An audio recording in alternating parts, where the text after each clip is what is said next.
120 शब्द प्रति minute. Start.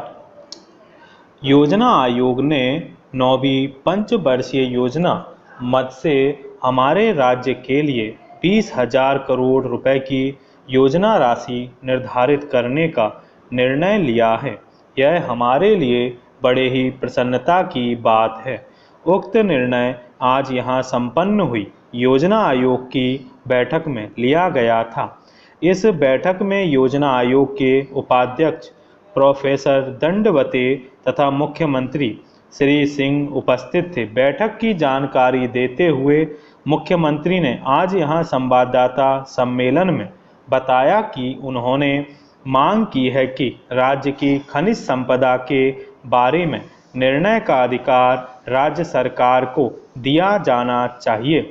उन्होंने यह भी कहा है कि हमारे प्रदेश में प्रचुर मात्रा में खनिज होने के बावजूद राज्य सरकार को लीज से लेकर रॉयल्टी तक का अधिकार नहीं है। यह बड़े दुर्भाग्य की बात है। मुख्यमंत्री जी ने आगे चर्चा करते हुए बताया कि राज्य सरकार 9वीं योजना में मानव विकास, कृषि उत्पादन में बढ़ोतरी, आधारभूत ढांचे का विकास, रोजगार के समान अधिकार देने के लिए सामाजिक और क्षेत्रीय भेदभाव कम करने पर ज़्यादा ध्यान दिया जाएगा। इस संबंध में यह सुना गया है कि कृषि उत्पादन बढ़ाने के लिए राज्य सरकार ने एक विशेष योजना तैयार कर ली है।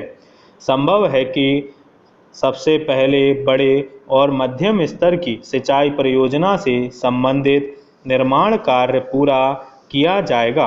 दूसरे चरण में ऊर्जा से संबंधित, दूरसंचार से संबंधित, सड़क परिवहन से संबंधित, पुल पुलिया से संबंधित एवं आवास निर्माण से संबंधित क्षेत्र में निजी पूंजी निवेशकों को बढ़ावा देने के लिए प्रयास किया जाएगा। रोजगार के अतिरिक्त साधन जुटाने के लिए बंजर भूमि विकास आदि जैसी योजनाएं भी राज्य सरकार ने बनाई हैं।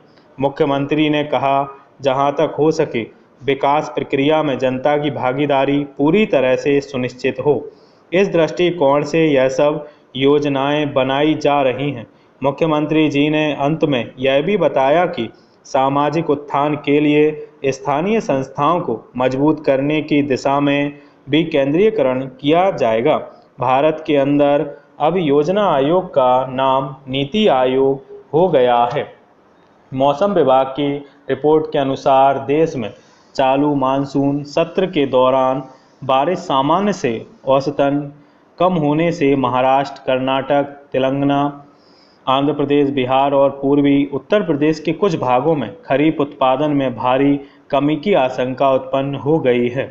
अब दलहन और प्याज के दामों में वृद्धि के कारण, खाद्यान्न उत्पादन घटने के कारण बाजार में गेहूं के साथ मोटे अनाज के दाम पिछले वर्ष की तुलना में अधिक हो गए हैं।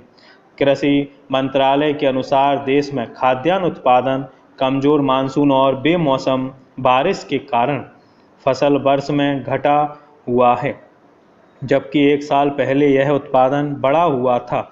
हमारे देश के अंदर खाद्यान्न भंडार में मुख्य हिस्सा गेहूं, चावल, दलहनों, तिलहनों और मोटे अनाज का होता है। इनका उत्पादन घट रहा है। यही कहानी धान की रही है। ऐसा लगता है कि अब मानसून ही देश के वित्त मंत्री की भूमिका निभा रहा है।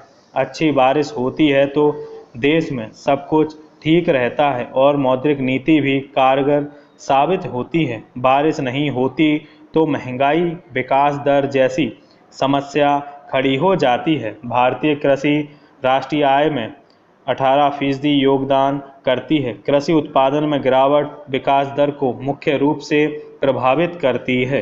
कृषि क्षेत्र की घटी हुई विकास दर न केवल खेती पर निर्भर है, यह विकास दर 14 करोड़ से अधिक परिवारों को प्रभावित करती है, बल्कि आम आदमी भी महंगाई से परेशान होता है।